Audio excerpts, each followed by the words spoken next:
రాచపల్లి గ్రామ ప్రజలకు మరియు పెద్దలకు, అమ్మలకు, అక్కలకు, చెల్లెలకు, నా అన్నదమ్ములకు మరియు నా తోటి మిత్రులకు ప్రతి ఒక్కరికి నమస్కారం. నేను మీ మడిపల్లి సంతోష్. ఇప్పుడు జరగబోయే సర్పంచ్ ఎలక్షన్లో నేను రాచపల్లి గ్రామ సర్పంచ్ అభ్యర్థిగా పోటీ చేస్తున్నాను. మీ అందరి సపోర్ట్, మీ ఆధారాభిమానాలు, మీ అందరి సపోర్ట్ నాకు కావాలని కొన్ని అంశాలతో మీ ముందుకు వచ్చాను. అందులో భాగంగా ప్రభుత్వం ప్రతిష్టాత్మకంగా చేపట్టిన పథకం అయితే ఏమైతుందో ఇందిరమ్మ ఇండ్ల పథకం. ఆ ఇందిరమ్మ ఇండ్లను అర్హులైన ప్రతి ఒక్కరికి అందే విధంగా చూస్తాను. మరియు అందులో ఎలాంటి అవకతవకలు లేకుండా ప్రతి ఒక్కరికి ఆ పథకాన్ని అందేలా చూస్తానని చెప్పేసి తెలియజేస్తున్నాను. ప్రభుత్వం అందించే ప్రతి ఒక్క స్కీమ్, ఇప్పటి వరకు చాలా స్కీమ్లు అందుబాటులో ఉన్నాయి. ప్రతి ఒక్క స్కీమ్ని ప్రజలందరికీ చేరువయ్యే విధంగా చూసుకుంటాను.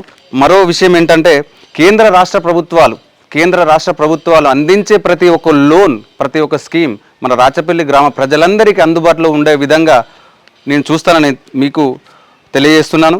రాచపల్లి గ్రామంలో ఉన్న వయసు పైబడిన వారెవరైతే ఉంటారో వారందరికీ వృద్ధాప్య పెన్షన్స్ కానీ, వికలాంగుల పెన్షన్స్ కానీ, ప్రతి ఒక్క ఇతరత్ర ఏ విధమైన పెన్షన్స్ వచ్చేవారు ఎవరైనా ఉన్న కల్లుగీత కార్మికుల పెన్షన్స్ కానీ, చేనేత కార్మికుల పెన్షన్స్ కానీ, అలాంటి పెన్షన్స్ ప్రతి ఒక్కరికి వచ్చే విధంగా, అర్హులైన ప్రతి ఒక్కరికి వచ్చే విధంగా చూస్తానని చెప్పేసి తెలియజేసుకుంటున్నాను.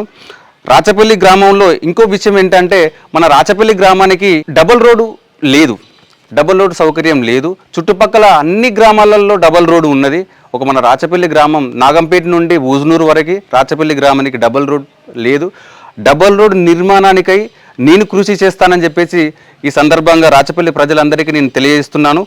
అందులో భాగంగానే నాగంపేట నుండి వస్తుండగా రొడ్డమ్మ సమస్య మన రాచపల్లి ప్రజలందరికీ ఒక గుదిబండ లెక్క మారింది. అది ఆ రొడ్డమ్మ సమస్యని నేను ఎట్టి పరిస్థితుల్లో నాకు సపోర్ట్ చేసి, నాకు మీ ఆధారాభిమానం నాకు చూపించి నన్ను సపోర్ట్ చేస్తే ఆ రొడ్డమ్మ సమస్యను నేను పూర్తి స్థాయిలో దాని సమస్య లేకుండా చేసి అక్కడ ఒక బ్రిడ్జి నిర్మించే ఏర్పాటు చేస్తానని చెప్పేసి కూడా నేను ఈ సందర్భంగా తెలియజేస్తున్నాను. ఇంకొక విషయం ఏంటంటే ప్రజలందరూ ఒకటి గుర్తుపెట్టుకోవాలి ప్రజలారా, మన రాచపల్లికి త్రాగునీటికైనా, సాగునీటికైనా, ఇంకేదైనా అవసరాలకైనా మన రాచపల్లి గ్రామంలో ఉన్న ప్రతి ఒక్క రైతుకు బావిలో కానీ, బోర్లో కానీ నీళ్లు పుష్కలంగా ఉండాలంటే మన రాచపల్లి ఒక పెద్ద చెరువే మనకు ఆధారం. ఆ పెద్ద చెరువు చాలా వరకు కొంత మేర ఆక్రమణలకు లోనైంది. ఆ ఆక్రమణలను అరికడతానని మరియు ఆ పెద్ద చెరువు యొక్క నీటి సామర్థ్యాన్ని పెంచే విధంగా నేను చూసుకుంటానని చెప్పేసి గ్రామ ప్రజలకు తెలియజేస్తున్నాను. ఇల్లంతకుంట మండలంలోనే మన రాచపల్లి గ్రామం ఒక పెద్ద విలేజ్. మన గ్రామానికి గ్రామ పంచాయతీ ఆఫీస్, గ్రామ పంచాయతీ కార్యాలయము మన కరీంనగర్ జిల్లాలోనే మొట్టమొదటిసారిగా ముగ్గు వచ్చినట్టున్నది అక్కడ మన గ్రామం రాచపల్లి గ్రామంలో. అది ఇంకా నిర్మాణం కాలేదు. నన్ను బలపరిచి నన్ను సర్పంచ్ అభ్యర్థిగా గెలిపిస్తే నేను ఆ గ్రామ పంచాయతీని పూర్తి స్థాయిలో నిర్మించే ఏర్పాటు చేస్తానని చెప్పేసి మీకు తెలియజేసుకుంటున్నాను ప్రజలారా. ఇంకో విషయం ప్రజలారా, మన రాచపల్లి గ్రామంలో డ్రైనేజ్ సమస్య చాలా ఎక్కువగా ఉన్నది. ప్రతి కాలనీలో, ప్రతి వాడల డ్రైనేజీ సరిగా లేదు. నన్ను రాచపల్లి గ్రామ సర్పంచ్గా గెలిపిస్తే నేను గ్రామంలో ఉన్న డ్రైనేజ్ సమస్యను మొత్తం తీరుస్తానని చెప్పేసి మీకు తెలియజేసుకుంటున్న ప్రజలారా. మన గ్రామ యువత కోసం మన గ్రామానికి ఒక మంచి గ్రౌండ్ కావాలి. అందులో మన రాచపల్లి గ్రామానికి గ్రౌండ్ ఏర్పాటు చేసే విధంగా నేను చూసుకుంటాను.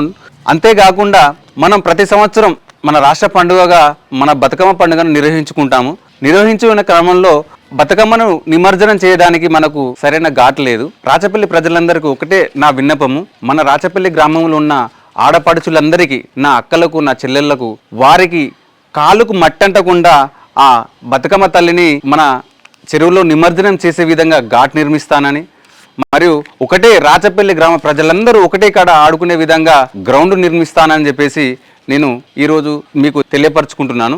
మన రాచపల్లి గ్రామంలో వివిధ పోటీ పరీక్షలకు ప్రిపేర్ అయ్యే యువకుల కోసం నేను ఒక గ్రంథాలయము మరియు డిజిటల్ కోచింగ్ సెంటర్ ఏర్పాటు చేస్తానని చెప్పేసి మీకు తెలియజేసుకుంటున్నాను. చాలా వరకు యువత చదువుకున్న వారు చాలామంది ప్రభుత్వ ఉద్యోగం సాధించాలి, నేను ఒక గొప్ప స్థాయిలో ఉండాలని చెప్పేసి ప్రతి ఒక్కరూ ఒక కళ, ఆ కళను సాకారం చేసే విధంగా నా వంతు సహాయంగా నేను మన రాచపల్లి గ్రామంలో ఉన్న యువతకు శాశ్వతంగా ఒక మంచి గ్రంథాలయం మరియు ఒక డిజిటల్ కోచింగ్ సెంటర్ని ఏర్పాటు చేస్తానని చెప్పేసి మీకు తెలియజేసుకుంటాను. మరో ముఖ్య విషయం ప్రజలారా, మనకు త్రాగునీటి అవసరాల కోసం నల్లలబాయి మనకు చెరువులో ఉన్నది. వర్షం పడ్డప్పుడల్లా చెరువు నిండి మత్తడి పడ్డప్పుడల్లా వర్షపు నీళ్ళు బావిలకు వస్తున్నాయి. ఆ బావిలకు నీళ్లు వర్షం నీళ్లు రాకుండా చర్యలు తీసుకొని ఆ బావిని మంచిగా చేస్తానని చెప్పేసి మీకు తెలియజేస్తున్నాను. ముఖ్యంగా మన రాచపల్లి గ్రామంలో ప్రతి ఒక్కరికి నీటి సమస్య లేకుండా చేస్తానని చెప్పేసి నేను తెలియజేస్తున్నాను. నన్ను దయచేసి ఈ సర్పంచి ఎలక్షన్స్లో నాకు మద్దతుగా ఉండి నన్ను సపోర్ట్ చేసి నన్ను గెలిపిస్తారని చెప్పేసి మనస్ఫూర్తిగా మిమ్మల్ని వేడుకుంటున్నాను ప్రజలారా. నమస్కారం.